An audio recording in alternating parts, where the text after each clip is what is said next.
오늘은 에서와 야곱에 관한 얘기가 오늘 본문에 기록되어 있고요. 그 내용들을 한번 살펴보도록 합니다. 여러분 25장 맨 첫 번째 1절을 보면 어떤 얘기로 시작되어지느냐면 아브라함이 재혼을 했대요. 사라가 죽었으니까요. 재혼을 했는데 그 이름이 그두라 이랍니다. 이 그두라라고 하는 여인과 재혼을 해서 아이 6명을 낳은 이야기부터 25장이 시작되고 있습니다. 근데 아브라함은요, 이렇게 서자들, 그러니까 다른 여자들에게서 난 자식들을 이삭으로부터 전부 다 떼어놓는 일을 생전에 다 해놓고 세상을 떠납니다. 그래서 이삭이 정말 순수하게 하나님의 약속을 이루어갈 하나님의 자손으로, 하나님의 약속의 자녀로 하나님께서 분명하게 이삭을 찜하셨다는 사실을 분명하게 알고 그 모든 자녀들, 이스마엘부터 시작해서 그 모든 자녀들을 이삭으로부터 떼어내는 작업을 생전에 하고 세상을 떠나지요. 그리고 하나님은 아브라함에게 약속하셨던 그 모든 복을 이삭에게 전부 다 패스하셨어요. 그래서 이삭이 하나님께로부터 아브라함 아버지가 받았던 그 모든 약속과 복을 받아 누리는 그런 인생을 살아가게 됩니다. 어떻든 이 아브라함이 세상을 떠난 이야기로부터 이 25장은 시작이 되어지는데 우리가 읽지는 않았지만 25장 8절 말씀을 우리 한번 같이 읽어봅니다. 그의 나이가 높고 늙어서 기운이 다하여 죽어 자기 열조에게로 돌아가매. 아멘. 이 얘기는요, 우리 그냥 성경 한글로 읽듯이 그냥 나이 많이 먹어서 죽었나 보네, 이런 식으로 읽으면 안 되고 이 얘기를 직역하면 이렇게 얘기를 할 수 있어요. 백발의 나이로 그 연수가 충만하여 만족했다. 백발의 나이였기 때문에 그 연수가 충만했고 그리고 만족한 삶을 살다가 세상을 떠났다라는 얘기로 직역할 수가 있거든요. 여러분, 어떤 인생을 살면 만족한 인생을 살아갈까요? 부럽지요? 부러우면 지는 건데 그래도 부러운 걸 어떻게 해요? 만족하며 인생을 살다가 떠난 인생, 이게 얼마나 부러운 인생인가요? 아브라함은 그와 같은 인생을 살았다라고 성경이 얘기하고 있거든요. 그래서 우리도 기도해야 되지 않을까요? 주님, 정말 연수가 충만하여 만족한 삶을 살다가 우리 주님 부르실 때 기쁨으로 가게 해달라고 기도할 때 하나님께서 우리의 기도를 들어주실 줄로 믿습니다. 근데 중요한 건 이 아브라함은 늘 본향을 사모하면서 살았다는 얘기입니다. 그래서 이 사실을 히브리서 기자가 이렇게 얘기해요. 우리 히브리서 11장 13절과 14절 말씀, 먼저 13절을 같이 읽습니다. 이 사람들은 다 믿음을 따라 죽었으며 약속을 받지 못하였으되 그것들을 멀리서 보고 환영하며 또 땅에서는 외국인과 나그네임을 증언하였으니. 아멘. 자, 이 말씀 보십시오.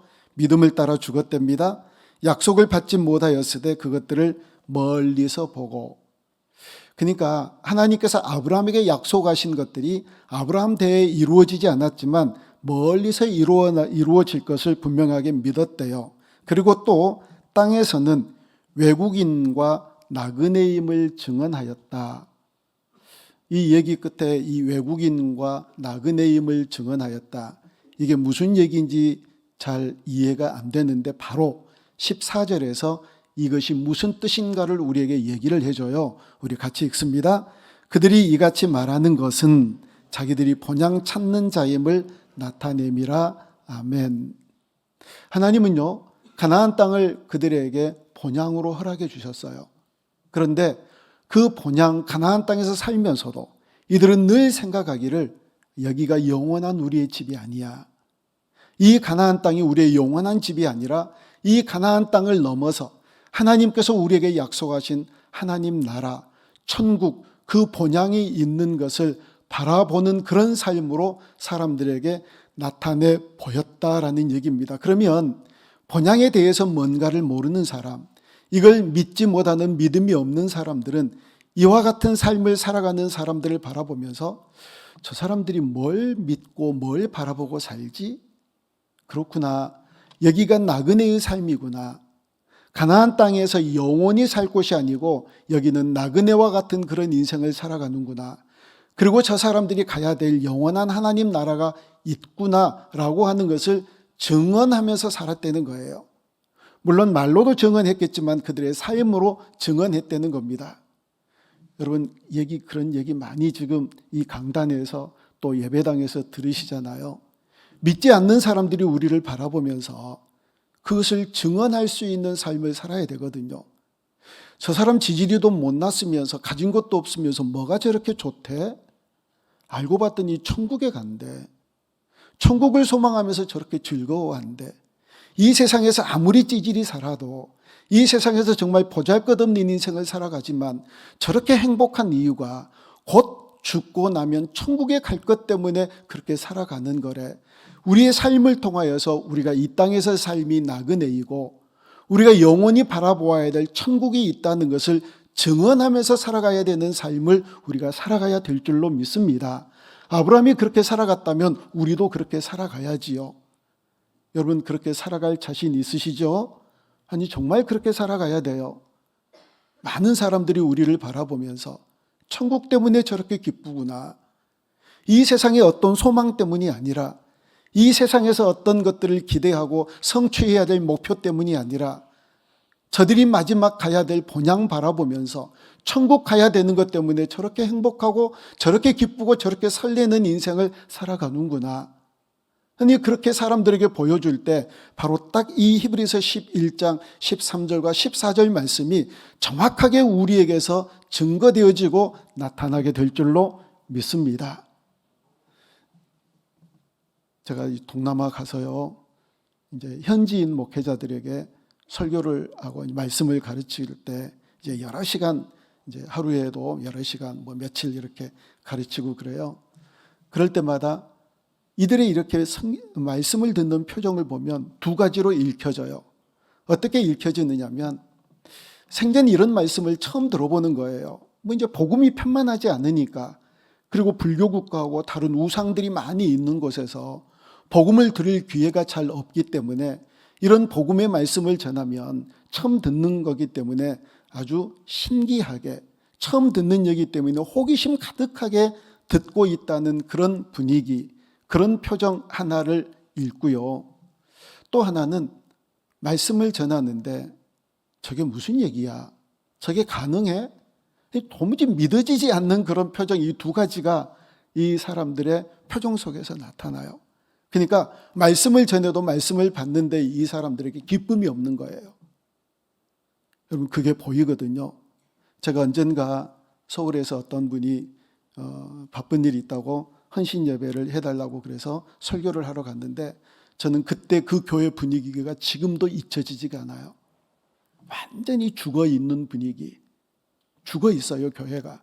근데 이 목사님이 몇 달 있다가 다시 한번 설교를 해달래요. 그게 또 갔어요. 바뀌어질 줄 알았더니 여전히 안 바뀌어졌더라고요. 이 기쁨이 없는 거예요. 그래서 제가 동남아 가가지고 그 현지인 목회자들에게 설교할 때 늘 말씀을 전할 때 그런 얘기를 하거든요. 여러분들이 여기에서 말씀을 듣고 그리고 교회에서 예배를 드리고 밖에 나갈 때 인상 쓰고 나가면, 거의 죽을 상을 하고 나가면 세상 사람들이 여러분들을 바라보면서 무슨 생각을 하겠느냐? 저 사람들 교회 가더니 저렇게 죽을 상하고 오는구나. 나 가지 말아야지. 이 생각한다. 그런데 교회 밖에 나가면서 여러분들 마음속에 기쁨 속에 기쁨이 가득하고 여러분들 표정에 환희가 가득하면 뭐 때문에 저런다냐? 뭐 주는 것도 없는 것 같은데 교회 갔는데, 뭐 맛있는 거 먹은 것도 없는 것 같은데 저 사람의 표정이 왜 저렇게 밝은가? 왜 저렇게 기쁨이 넘치나? 나중에 알고 봤더니 천국 간다고 그래서 그런데, 아니 이러면 되는 거라고. 복음 한마디 전하지 않아도 우리 표정으로 복음을 전하고 우리의 표정으로 전도를 하는 거라고. 그래서 우리의 표정이, 우리의 얼굴이 전도지가 되어지는 법이라고 그렇게 늘 얘기를 하거든요. 여러분 아브라함이 그렇게 증인된 삶을 살았거든요. 언젠가 한번 그런 적이 있었어요. 어떤 아주머니가 성경책을 옆에 이제 끼고 낮에 어디를 가는데 세상의 모든 고난을 한꺼번에 지고 가는 것처럼 그렇게 가는 거예요. 가가지고 성경책을 확 뺏어버리고 싶은 마음이 막 이렇게 올라오는데 그러다가 한 대 맞을 것 같아서 그냥 갔거든요. 성경책을 들지를 말든지, 성경책 들었으면 그 성경 말씀 때문에, 그 천국의 소망 때문에 기쁨의 표정을 하든지, 성경책을 들고 가장 슬픈 얼굴을 하고 다니면 성경책을 옆에 끼고 세상의 모든 고뇌를 한꺼번에 이고 지고 가는 것처럼 살아가면 사람들이 뭐라고 그러겠느냐고요. 교회 다니다가 적골 되겠네, 교회 다니다가 저렇게 되겠네, 그러지 않겠어요. 그래서 여러분, 우리의 표정이 전도지가 되어야 되고, 천국을 소망하는 그 소망 때문에 세상의 어느 것보다 더 행복한 표정을 지으며 살아가야 되는 그런 존재들이 바로 저와 여러분들이 되어야 될 줄로 믿습니다. 이 사람들은 그것 때문에, 본향 때문에 나그네인 것을 증언했대요. 증언. 표정으로 증언했다는 겁니다. 삶으로 증언했다는 겁니다. 아브라함이 그렇게 인생을 살았다라고 얘기를 합니다. 여러분, 우리도 그렇게 살아야지요. 우리에게도 동일한 본향이 있잖아요. 아브라함이 그렇게 죽고 나서 이제 이삭이 결혼을 하고 20년 동안 자식이 없다가요, 갑자기 자식이 생겼는데 쌍둥이가 생겼어요. 그런데 쌍둥이가 배 안에서부터 싸움을 하고 있는 겁니다. 근데 싸움을 하고 있을 때 하나님께서 이미 그 싸움에 대한 판결자가 되셔서 판결을 하세요. 오늘 본문 23절 말씀을 우리 같이 한번 읽어봅니다. 다시 한번 읽어봅니다. 여호와께서 그에게 이르시되 내 복중에서부터 나누이리라. 이 족속이 저 족속보다 강하겠고 큰 자가 어린 자를 섬기리라 하셨더라. 아멘. 이 말은 어떤 얘기냐면 그 모든 장자권의 복이 동생에게로 흐르게 된다. 그런데 그렇게 흐르게 된 이 모든 일은 하나님께서 주권적으로 행하신 일이다. 이렇게 얘기를 하는 말씀이 오늘 본문이거든요. 로마서에서 이 말씀을 어떻게 재해석을 해서 우리에게 얘기를 해주느냐면 로마서 9장 11절입니다. 그 자식들이 아직 나지도 아니하고 무슨 선이나 악을 행하지 아니한 때에 택하심을 따라 되는 하나님의 뜻이 행위로 말미암지 않고 오직 부르시는 이로 말미암아 서게 하려 하사. 아멘. 그 자식들이요, 뱃속에서 아직 나지도 않았어요. 그리고 무슨 선이나 악을 행하지 않았어요. 에서 너는 뱃속에서부터 나빴어. 그러니까 너는 찾아해. 장자로 태어나겠지만 너는 찾아해. 야곱, 너는 뱃속에서부터 되게 착하는구나. 그래서 너가 장자해. 이러지 않았다는 거예요. 그렇게 정하신 것은 전적으로 하나님께서, 하나님의 주권적으로 이 모든 일을 행하셨다라는 겁니다. 여러분, 당시의 전통적인 습관은요, 장자 우선주의예요.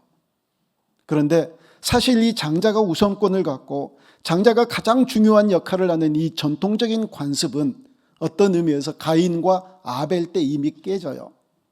이 성경은 이것들을 깨거든요. 그리고 하나님께서 구원의 역사를 펼쳐가시는데 대부분 장자를 사용하지 않으세요. 차자를 사용하세요.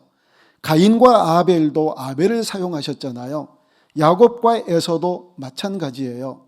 다윗 때요, 다윗도 8번째 아이였는데 다윗이 들어서 사용되어지고, 모세도 형 아론이 있었지만 모세를 통하여서 하나님은 일을 하시거든요. 그 이유가 뭘까요? 사람들이 장자이기 때문에, 그만한 권한이 있기 때문에, 그런 정도의 능력과 실력이 있기 때문에 그 모든 일을 한다라고 하는 사람들의 개인적인 일반적인 그런 생각들을 하나님께서 지우기를 원하세요. 하나님이 일하신다. 하나님이. 여러분이 너무 잘 아는 이 부분에 대한 말씀이 고린도전서 1장 27절부터 29절 말씀까지 있어요. 우리 같이 읽습니다.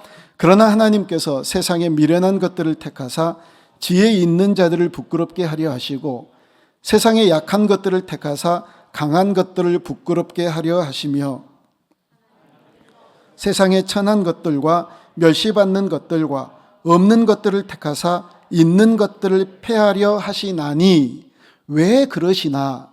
하나님은 왜 그렇게 억지로 하시는 것처럼 이렇게 하시나? 그 이유를 29절에서 분명히 얘기하죠. 같이 읽어요. 이는 아무 육체도 하나님 앞에서 자랑하지 못하게 하려 하심이라. 아멘.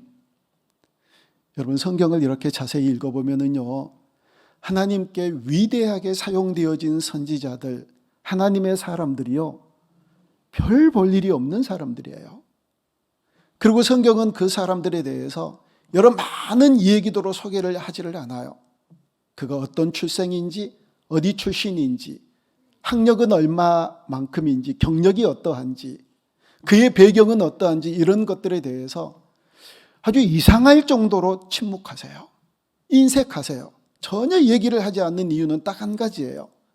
사람들이 그 사람이 위대한 선지자로 일을 하는 것을 바라보며 그 배경과 그 실력, 그 경력, 학력, 이런 것들이 만약에 기록되어져 있었다고 한다면, 그래, 그 실력 때문에 그만한 큰 일을 하지, 그 경력이나 그 배경 때문에, 그 가진 것 때문에 이런 위대한 일을 하지 라고 생각하는 그런 일반적인 생각의 습관들이 우리에게 있기 때문에 그 습관들을 전부 다 무시하고, 그것이 아니다, 그것이 그 사람이 어떠하든지 하나님이 사용하시면 위대하게 사용되어진다라고 하는 진리를 말씀해 주기 위해서요, 그 위대한 사람들의 신상 명세에 대해서 너무너무 인색하게 얘기를 하세요.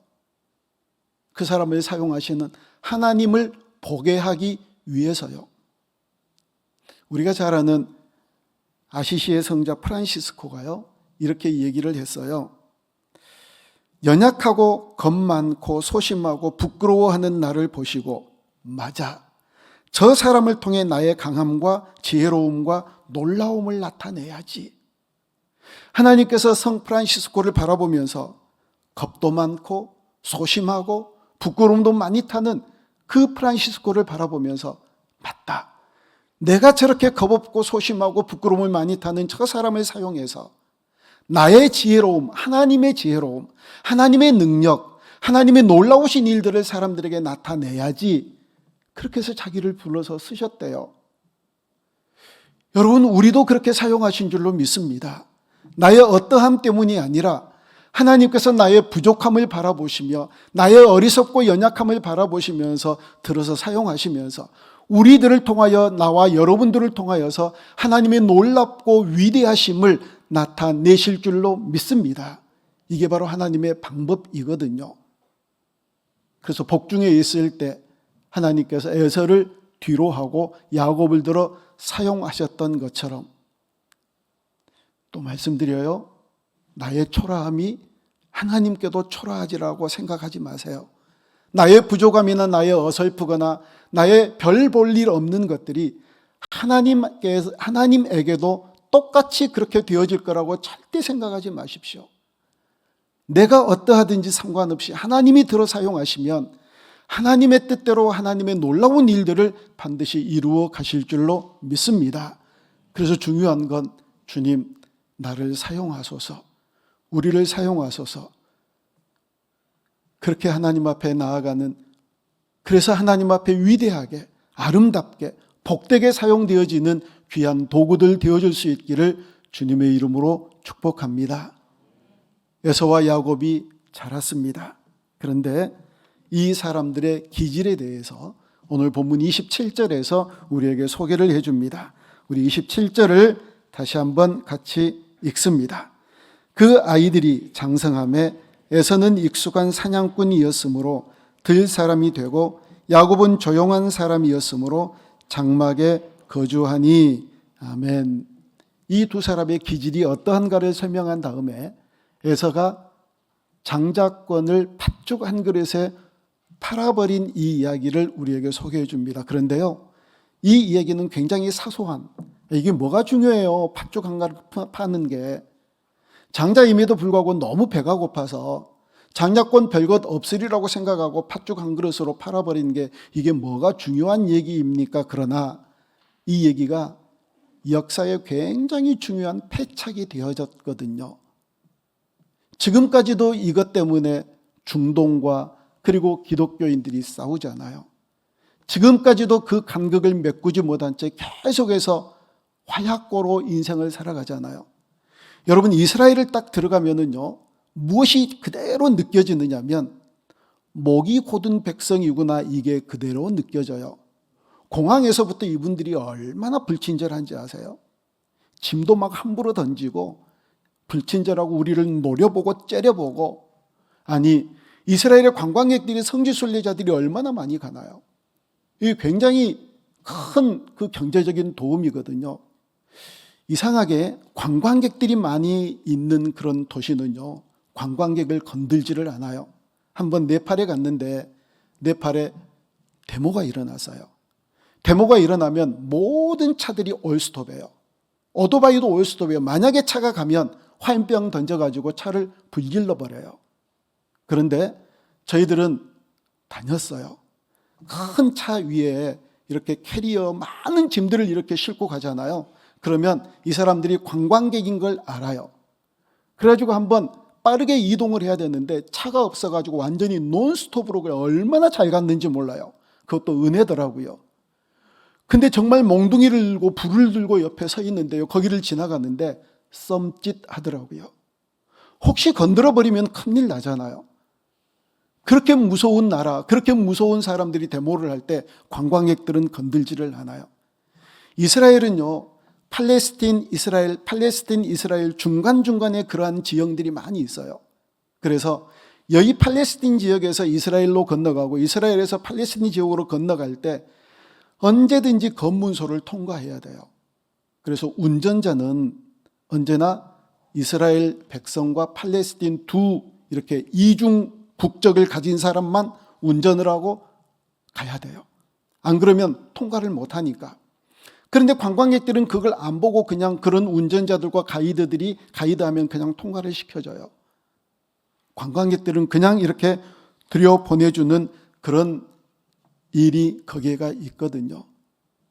여러분, 이 에서와 그리고 야곱, 그것이 전통이었지만 하나님께서는 그 모든 전통을 다 가볍게 여기면서 하나님이 역사를 바꾸어 나가세요. 자, 34절 말씀을 다시 한번 보겠습니다. 34절입니다. 같이 읽습니다.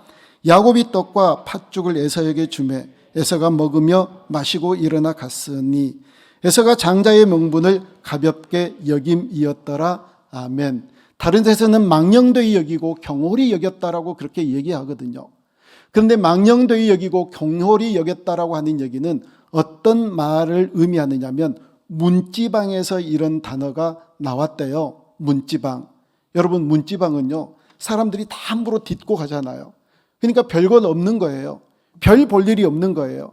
그러니까 장자 명분을 별 볼 일 없는 문지방처럼 그냥 늘 어느 누구나 밟고 다니는 문지방처럼 생각했다는 거예요. 이게 역사의 패착이 되었다는 얘기입니다.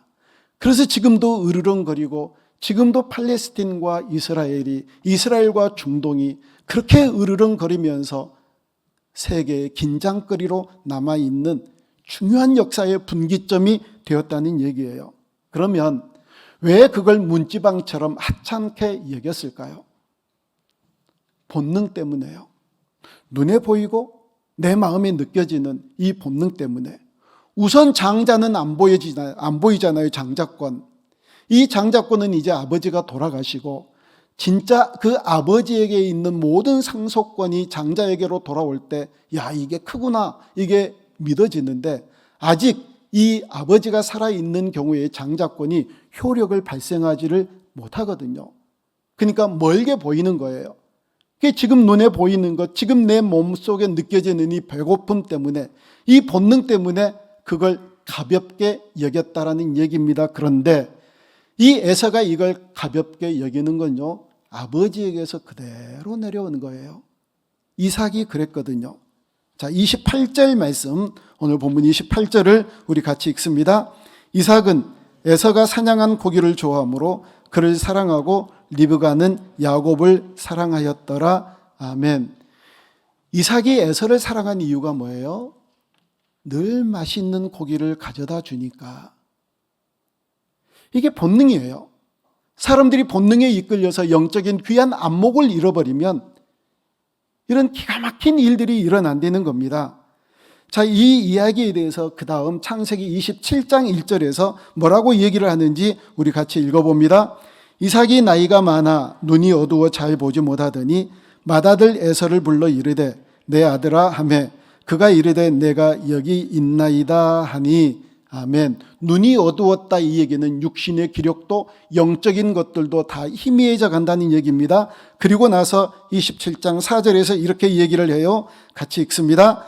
내가 즐기는 별미를 만들어 내게로 가져와서 먹게 하여 내가 죽기 전에 내 마음껏 네게 축복하게 하라. 아멘. 이삭이요 장자에게 축복하게 해달래요. 네가 잡아온 고기를 내가 맛있게 먹고 내 본능에 이끌리는 내가 지금 배고프고 그걸 먹고 싶으니까 먹고 마음껏 축복하게 하라. 이삭이 에서에게 축복하게 해달라라고 얘기하는 건요, 하나님을 거역하는 거예요. 하나님이 분명히 얘기하셨거든요. 장자가 차자를 섬길 것이다. 그러면 축복하지 말아야 돼요. 어떤 식으로도 이삭이 그 위기를 넘어갔어야 되거든요. 그런데 그 본능에 이끌려서 그 모든 것들을 깡그리 잊어버린 채 그냥 에서를 축복하며 나아갑니다. 여러분, 이게 이삭이 그랬던 것처럼 에서도 똑같이 이걸 가볍게 여겨요. 중요하게 여겨야 될 걸 가볍게 여기니까 여러분, 우리가 하나님의 말씀을 그렇게 생각할 때가 있거든요. 여러분이 생각할 때 하나님의 명령 가운데서 뭐가 중요하고 뭐가 중요하지 않다고 생각하세요? 무게를 재일 수 있을까요? 경중을 따질 수 있을까요? 어떤 것은 우선순위에 두고 어떤 것은 차선순위에 둬야 되는 그런 말씀이 있나요? 하나님의 말씀은 그런 게 아니거든요. 크고 작은 어떤 말씀이든지 하나님의 말씀은 똑같은 무게로 똑같은 믿음을 가지고 순종해야 되는 말씀인 줄로 믿습니다. 그게 성경 전체에서 흘러요. 하나님이 얼마나 섬세한 데까지 이르시는지, 하나님이 얼마나 자상하게 터치하시면서 이것도 너희들이 순종해야 된다, 이 명령도 지켜야 된다라고 말씀하시는지, 하나님의 섬세함이 우리의 섬세함보다 훨씬 뛰어나시거든요.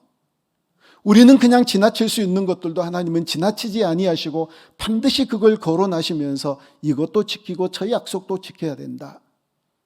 한 가지 예를 들면, 여러분, 여호수아가 가나안 땅을 점령해 나갈 때 기브온 족속이 속임수를 써가지고 화친을 맺지요. 그래서 간신히 살아나요. 그러면서 그들은 약속을 할 때 기브온 족속을 절대 죽이지 말기로 약속을 해요. 그런데 그 약속은 대대로 지켜져야 돼요. 근데 사울 왕 때 기브온 족속을 죽여요. 그래서 계속해서 하나님의 진노가 다윗에게 쏟아져요. 다윗이 묻지요. 하나님, 왜 이런 진노가 내게 쏟아집니까? 그러니까 하나님이 뭐라고 그런지 아세요? 너희들이 기브온 족속 죽였다. 놀랍지 않으세요? 아니, 죽이면 어때요? 이방 민족인데 속임수로 와가지고 이스라엘과 화친했는데 어쩌면 죽여도 마땅하지 않아요. 근데 하나님의 이름으로 약속한 그 이름을 하나님이 기억하고 계셨다가 그 많은 세월이 흐른 다음에 다윗 때, 그것도 다윗이 한 것도 아닌데 사울 왕이 한 걸 다윗에게 책임을 물으세요. 그래서 다윗이 그럼 어떻게 하면 좋겠습니까? 기브온 족속들에게 물어요. 어떻게 하면 좋겠느냐? 그러니까 우리를 죽였던 그 사울의 남은 자손들을 다 죽이래요. 그래서 죽여요. 그러니까 사울의 그 친척들, 족속들이 무슨 영문인지도 모른 채 다윗에게 잡혀서 죽어요. 저는 그걸 보면서 하나님이 얼마나 섬세하게 우리를 터치하시는가. 근데 뭘 가볍게 여길 수 있나요? 경중을 따질 수 있나요? 뭘 그냥 넘어갈 수가 있나요? 그런데 에서, 이삭, 그걸 가볍게 여겼다는 겁니다. 그리고요, 아까도 우리 읽었지만 28절을 우리 다시 한번 같이 읽어볼까요? 시작. 이삭은 에서가 사냥한 고기를 좋아하므로 그를 사랑하고 리브가는 야곱을 사랑하였더라. 아멘. 리브가가 이렇게 보니까 아들 둘밖에 없는데 에서만 아버지가 사랑하거든요. 그러니까 엄마는 또 야곱을 사랑해요. 부성이나 모성이나 그 사랑이 전혀 객관적이지 않는 거 아시죠? 굉장히 주관적이에요. 아버지로부터 사랑받지 못하는 이 야곱을 사랑하는 이 리브가, 그래서 거의 사기를 치듯 장자권을 빼앗아서 라반의 집으로, 삼촌 집으로 보냈는데 삼촌은 더 큰 사기꾼처럼 여겨졌거든요. 금방 다녀오리라고, 그 에사의 화가 누그러뜨리기까지 금방 다녀오리라고 생각하며 피신했던 그 피신길이 20년이나 흘렀거든요. 여러분, 이 모든 정황 속에서 하나님께서 우리에게 주시는 교훈 두 가지가 있어요. 첫째는요, 실리에서 지고 명분에서 승리하라는 그런 교훈을 우리에게 주세요. 근데 사람들이요, 한국 교회가, 그리스도인들이 실리를 위해서 명분에서 지는 어리석은 인생을 참 많이 살거든요. 한 가지 예를 들면 교회들마다 직분자들을 세우면서 웬 돈을 받아요. 장로가 되려면 얼마를 내야 되고, 안수집사가 되려면 얼마를 내야 되고, 권사가 되려면 얼마를 내야 된다. 이게 실리일 수 있어요. 돈을 받는 게. 그렇죠? 이게 실리지요. 제가 언젠가 신문에다가 그와 같은 글을 쓴 적이 있어요. 돈을 받는 이 문제, 정말 연약한 교회들, 정말 경제적으로 힘이 없는 이런 교회들이 직분자를 세우면서 딱히 그렇게 어떤 규례를 정하지는 않아도 직분자들이 자발적으로 우리가 이와 같은 직분을 주신 것에 감사해서 우리 교회가 어려우니까 뭐 피아노도 사놓고 뭐 또 해놓고 뭐 건축원금도 하고 이럴 수 있는 거, 이거 옳고 그름은 아닐 수 있어요. 그런데 그렇지 않는 교회들마저도 그냥 재정적으로 넉넉하고 그것 없어도 충분히 교회가 운영되어 줄 수 있는 교회임에도 불구하고 장로가 되려면 얼마, 권사 얼마, 안수집사 얼마, 이 실리 때문에 명분을 잃어버리고 그렇게 욕을 얻어먹잖아요. 그렇게. 이게 바로 소탐대시라는 거예요. 바로 이런 것들을 하지 말라는 겁니다. 지금 에서와 이삭이 그랬다는 거예요. 실리를 위해서 명분을 잃어버렸다는 겁니다. 그렇게 살지 말고 실리에서 지고 명분을 얻으라고 얘기를 하고 있어요. 여러분, 이 직분자의 얘기가 딱 그런 얘기거든요. 우리 직분자 얼마 전 작년에 직분자 세울 때 가서 강의를 할 때 또 그런 얘기도 했어요. 여러분, 교회는요, 계산하는 곳이 아니에요. 계산기 두들겨 가지고 플러스가 되면 하고 마이너스가 되면 하지 말자, 이게 아니에요. 아무리 마이너스가 되더라도 생명을 살릴 수 있는 일은 해야 되는 게 바로 교회예요. 이게 바로 명분이에요, 명분. 보세요. 실리는 잃었잖아요. 실리는 잃었지만 명분을 얻으면 그게 건강한 교회라고 소문이 나는 거예요. 교회 문을 다 열어서 많은 사람들이 교회를 사용하게 하고, 그러면 교회가 손해일까요? 이익일까요? 여름에 사용해 보세요. 에어컨 팡팡 틀면 전기세 팍팍 올라가지요. 그게 손해지요. 이게 실리에서 지는 거예요. 실리에서. 그러나 명분에서 이기는 거예요. 그래, 교회는 그렇게 돼야 돼. 많은 사람들에게 문을 열고 많은 사람들이 교회를 사용할 수 있고, 교회는 그래야지. 그래서 지역사회에 저 교회가 있으면 참 좋네. 그 교회가 칭찬을 받고 그 교회가 지역사회에 많은 유익을 끼친다면 이게 명분이 있는 그런 교회잖아요. 그래서 이 말씀을 통해서 우리에게 주시는 중요한 교훈이 있어요. 실리에 지고 명분을 얻으라는 겁니다. 여러분, 그렇게 신앙생활 하실 수 있기를 주님의 이름으로 축복합니다. 반드시 그래야 됩니다. 그리고 또 한 가지의 교훈이 있어요. 하나님은 왜 야곱을 택하셨을까요? 여러분, 우리가 믿음의 조상 그러면 명함 못 내밀어요. 옛날 그 개그 프로에 그런 거 있었잖아요. 뭐라고 그러면 아이고 기죽어 뭐 했던 거 있었잖아요. 그분들 살아 계시나 몰라요. 아브라함 그러면 기가 죽어요. 명함을 어떻게 내밀어요? 이삭, 요셉, 모세. 근데 유독 야곱 그러면 사람들이 좀 기가 살아요. 이 정도면 나도 할 수 있겠다. 이렇게 사기치고 이렇게 욕심 많이 부리고 그렇게 하나님의 인도함을 받으면서도 철저하게 하나님께 귀속되지 아니하고 자기 욕심대로 살았던 이 야곱, 넘어지고 일어서고 넘어지고 일어서고 계속해서 반복했던 자기 꾀로 인생을 살았던 이 야곱, 그러면 나도 명함 내밀 수 있겠다. 용기를 얻게 하는 사람이 바로 야곱이에요. 많은 분들이 그렇게 얘기를 해요. 여러분도 야곱을 통해서 꼭 용기를 얻으세요. 그러면 하나님이 왜 야곱을 택하셨을까요? 별 볼 일 없는 야곱을 택하신 이유가 뭘까요? 이건 너무 문제가 쉬워요. 별 볼 일 없는 우리를 택하셔서 일하시는 것을 알게 하기 위해서 야곱을 택하신 거예요. 하나님, 야곱도 택하셨으면 저도 충분히 택하실 수 있겠네요. 야곱을 통해서도 그렇게 위대한 일들을 하셨으면 저를 통해서도 그렇게 위대한 일들을 하실 수 있겠네요. 이 사실을 알게 하기 위해서요. 택하신 분은 하나님이시니까요.